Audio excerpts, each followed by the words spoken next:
Previously on Heritage Hunters. Camps. I don't know why, he didn't work here. That would have been quite the day. Mm-hmm. She lost her citizenship by voting at 21. Do you have the christening gown in a photo of that time? Do you want to share a bit more on that? Well, I even told Vicki something that she didn't know. That's pre-Confederation right there. Right.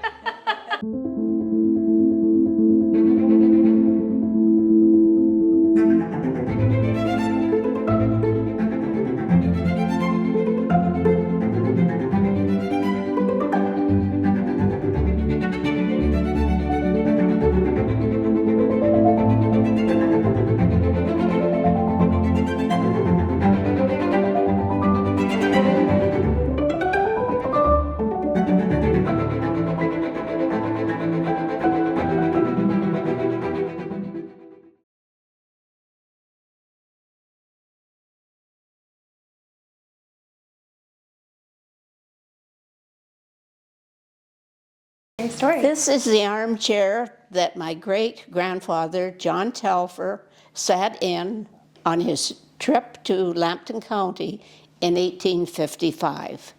It was winter, and it would have been by horses towing a wagon-type sleigh. I can't walk in his steps, but I can sit in his chair and tell you what I know about him. He was born in Dumfries, Scotland in 1799. He's made his first trip to Canada in 1820 by way of Franklin's boats, the Prince of Wales. He was a millwright by trade and came to work for the Hudson Bay Company as a colonial servant. 2 years later, he and another gentleman bought a canoe and paddled down the Great Lakes, probably past here, to what was then called Galt. The Honorable William Dixon offered John the job of going back to Scotland to bring settlers to that area. He made 3 trips. The settlers took up farmland, and so did John. He married a Scottish girl at that time.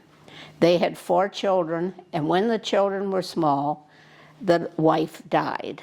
He later married again and had 2 more children. At that time, they moved to Owen Sound. This is where my grandfather, George, was born. He was supposedly the first white child born in Owen Sound. They lived there for 7 years as the father was appointed Crown land agent and was responsible for much of the early planning and building of Owen Sound. A plaque was placed in honor of him, which is still there today. On one of his trips, his daughter was with him on the steamer. When she jumped off the boat, it was said that she was the first white lady in Owen Sound. I respond with a great-granddaughter of this lady from Calgary on a regular basis. Mr. Telfer and family moved just out of Owen Sound to Leith and were the first settlers there. He built a grist and flour mill at the mouth of a stream. He laid out a village site complete with marketplace. A hotel was erected to accommodate farmers who brought their grain to his mill.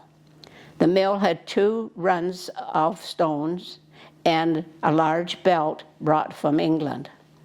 The millstones used to grind the grain was imported from Scotland. Many of the settlers found their first employment during the construction of the mill and hotel. Later, Mr. Telfer sold out his interests and holdings to a man from Galt. In 1848, the Crown Land Agent Office moved to Durham, and at that time, Mr. Telfer resigned his position as their agent. From Owen Sound, the family moved back to Galt. The first settlement there was called Shades Mills and renamed Galt after a Scottish novelist and first superintendent of Canada Company. In 1973, Galt, Hespeler, and Preston joined together to become the city of Cambridge. It is from there that the family moved to Froomfield in 1855. His work there involved the landing of boats with cargo coming back and forth from Owen Sound and area. The Province of Ontario Directory of 1857 had him as a provision storekeeper.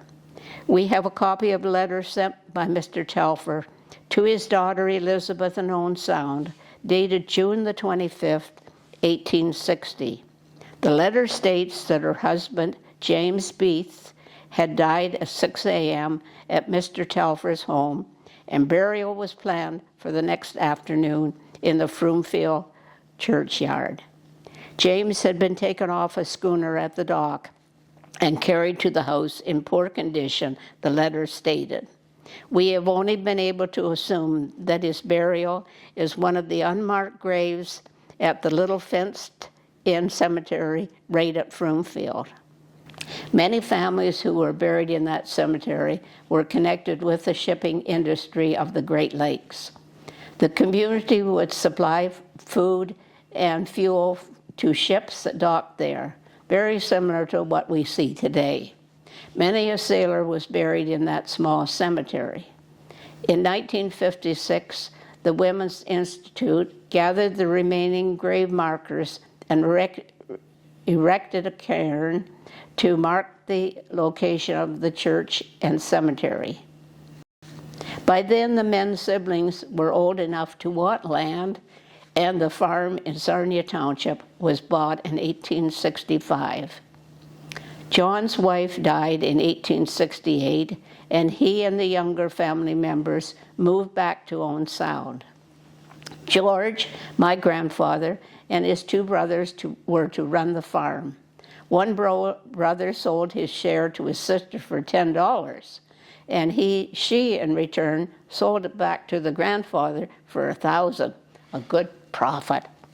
One brother left the farm and went sailing, then moved to the Midwestern United States. Another brother became a captain on the Great Lakes for many years. My grandfather, George, returned to the farm after some time on the boats too. At one point in 1960s, he was deputized because of the threat of the Fenian raids on the lakes. He was given a pistol and a pair of handcuffs. Both were never used. The first survey of Sarnia Township was made in 1829. A year later, the side roads and concession roads were laid out. The side roads were spaced 1 1/8 miles apart. These side roads and most of the concession roads are still laid out as in the original survey. A primitive trail went along by the lake bank. The road was used until the storm of 1913, when part east of the Telfer Side Road washed out. Blackwell Road was opened in 1874, when the landowners petitioned to have it done. Lake Wawnosh had been partly drained by digging of the Cull Drain around 1860. Around the same time, the Grand Trunk Railroad has been built through the section. Blackwell section was named after a railroad supervisor. Blackwell settlement was first concentrated around Telfer Side Road and spread out east and west from there. There was a post office from 1888 to 1912. Rural delivery was started at that time. George did some farming on the cleared land. Then in the 1870s, he opened the brickyard on the banks of what is known as the Cull Drain. The work was hard, as most of it was done by hand. Horses were used to haul the carts of clay, as well as taking the finished brick to nearby towns and villages for sale. George built a small house near the brickyard to be closer to his work, and that is where my Aunt Muriel and my dad were born. At the height of the brick making, several people had to have room and board George added rooms to a small house further north on the farm and bricked it over to care for his family and the hired help.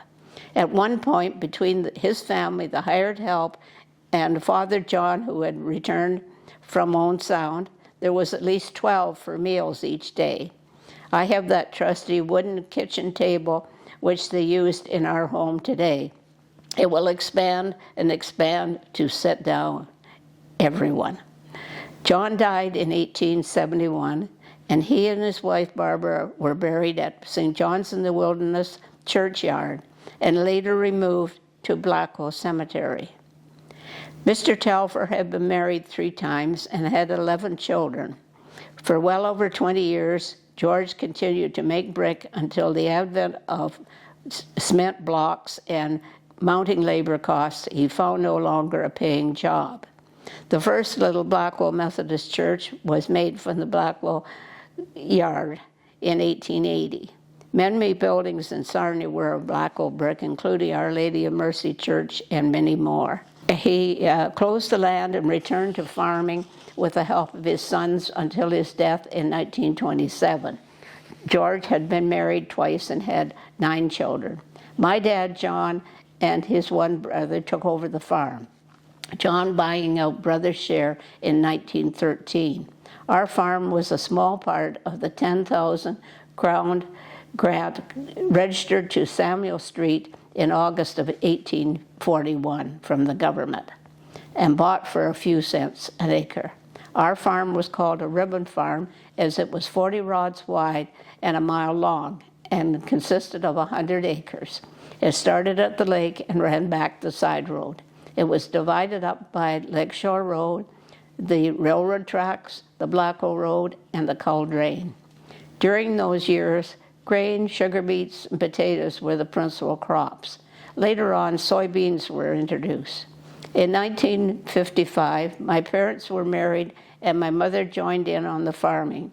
She always wanted a large garden for veggies, strawberries and raspberries. My dad would help her in the spring prepare the soil, but that was her garden. I was born on May 10th, Mother's Day, 1936. They provided a wonderful home life for me on that farm, and my husband Ken and I brought them 2 grandchildren to join in their retirement. Our son would be seen with his dad with my dad in the workshop, and our daughter would be making cookies or reading with my mom. Our daughter's an RN, diabetic educator at Blue Water Health, and our son is a millwright, like that great-grandfather in the valley. Later on in their lives came 5 great-grandchildren. My parents were very active in the community and in Blackwell United Church. My mother took out her time from help with the farm to take Red Cross classes with Blackwell Institute ladies. She and several others helped out when the harmonic burnt at the freight sheds in July of '45. They turned our Blackwell Hall into a mini hospital for injured people after they had been released from the Sarnia General Hospital. Some had burns and others had broken bones. There were children. I remember taking some of my toys and dolls down to my mom to give out to them. My mother was always writing poetry and published 2 books, which a good many people have been able to enjoy. My dad was mechanically inclined and did most of his repair to machinery as well as a bit of inventing on his own. He made one of the first potato bag conveyors used in the Blackwell area, later a potato picker and grader. Through the years, John sold several parcels of land off the farm and later one lot to my husband and I to build a house on. He was a member of the maintenance committee for many years at the church, building tables and helping with landscaping. He used his tractor with a snow blade to always have the yard clear of snow in the winter. My dad died in 1970 and my mom in '94. John had several siblings, 4 sisters, 3 brothers.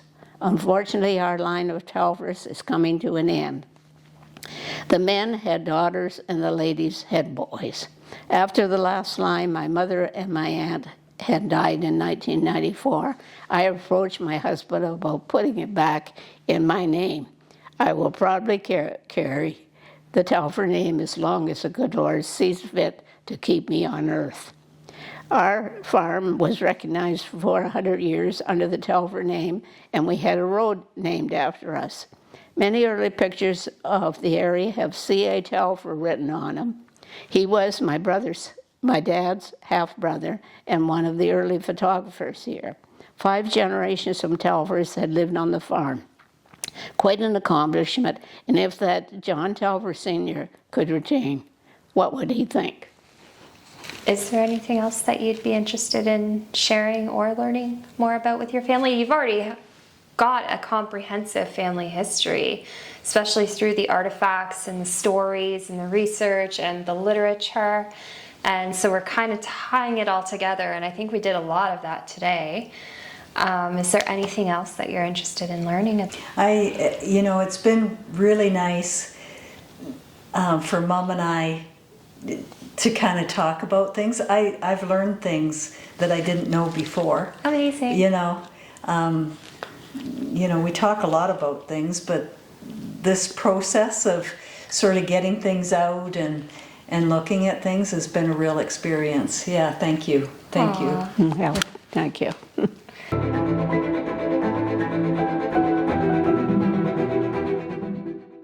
The old armchair. I often wish our old armchair could talk a bit to me and tell me things I'd like to know about the family history. For they say Grandfather Telfer rode in that same chair as they approached the homestead, a new life here to share. To a man who had traveled widely after leaving Scotland's shore, I wonder what was the attraction he found on the old lake shore. I wish I could see those scalward men as they cleared and tilled the soil, when the women cooked the victuals and enjoyed the pleasant toil. Down through the years, that old armchair has witnessed both joy and tears, while it welcomes friends and neighbors of the early pioneers. Through generations have come and gone, that sturdy chair remains. Now often from the antique fans it proudly disdains. And so it sits here quietly, no breaths a single word. But I wish I could share the stores of the things it's seen and heard. I like that.